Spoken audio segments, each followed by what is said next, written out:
Parkersburg residents gathered in Bicentennial Park to celebrate America's 250th birthday. The celebration started at 10 this morning with tours down the historic Juliana Street. At noon, bells were rung across Parkersburg to signify the signing of the Declaration of Independence.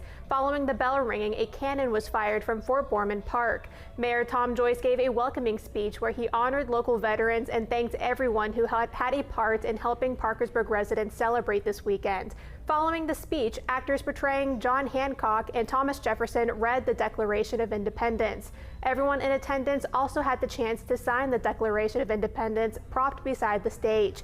Along with the ceremony, attendees also enjoyed Wendy's Independence Cruise In by the Pioneer Antique Auto Club, live music from Mike and Carla, and a variety of food. Starting at 6:30 tonight, attendees will get to hear performances from Luke Colombo and River City Rodeo Band. Don't forget, at 10 p.m. fireworks will be set off at Fort Borman Park. Attendees can grab a front row seat in Bicentennial to watch the show.